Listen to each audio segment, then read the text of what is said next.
Hey, I'm in my serious chair today with my clever glasses on because I'm going to try to talk about something a bit more serious than I normally do, which is kind of economics, and are we witnessing the death of the petrodollar?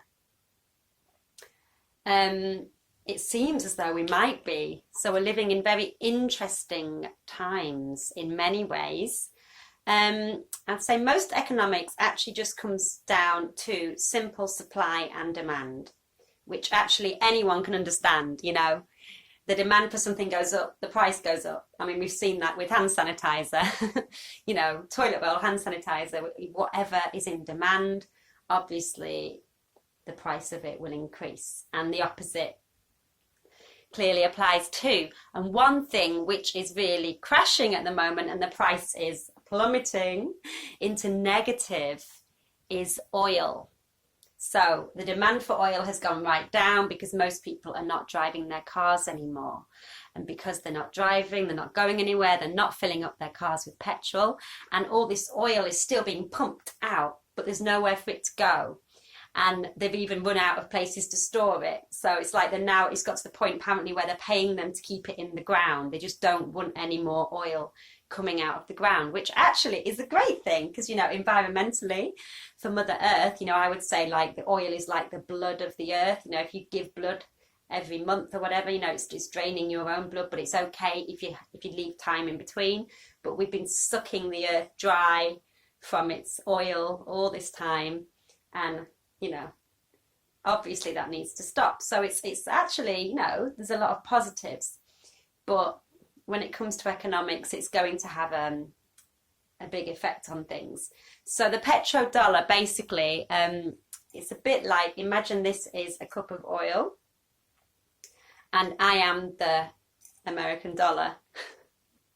This is a picture I saw that might explain it. So it's like basically they've become linked. So it came off the gold standard. America came off the gold standard in 1971. And shortly after that, they came to a deal with Saudi Arabia that any oil would be bought and sold in dollars. So that pushes the demand for dollars up. So because oil and petrol basically has to be paid for with dollars, that means the dollars are in demand. So it's like, I'm the dollar and I'm drinking up the oil. It's like it's a system, basically. That's the petrodollar system. So without the oil, the dollar would not have the same demand. It would not have the same power. And it is actually the world reserve currency at the moment and has been since 1944. And before that, it was the British pound. So as we've seen in that time, the power of Britain and the kind of, British Empire really has kind of, lost its power a lot since then. Whereas the American Empire has kind of spread and had a lot of power in that time because they are the world reserve currency. However, if the petrodollar crashes, which it looks like it is, then that is going to really affect the Americans' power and their kind of status as the world reserve currency. So we are living in very interesting times, and it seems as though, to me, they're actually letting it crash. They're pulling the plug. They're crashing the system.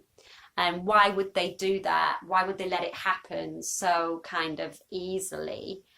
I strongly suspect it's because they have a plan in place. I don't think they would let everything crash like this if they didn't have some kind of alternative ready. So I think we're going to see probably some kind of push for digital currency or something like that, which a lot of people have been talking about for a long time. And there's already Bitcoin and stuff, but the problem with Bitcoin is the people at the top who control, a lot of things, they can't control the Bitcoin, which is why it was created. And actually the guy who created it they're always trying to find out who it was. He was very clever, and I don't know if they know who it was who started it, but they were trying to arrest him, you know, because it's like the enemy to the kind of, you know, banking cartel, if you like, and the central banks. So I suspect that they may well have their own digital dollar or something like that, which is ready to go, and they're letting this system crash.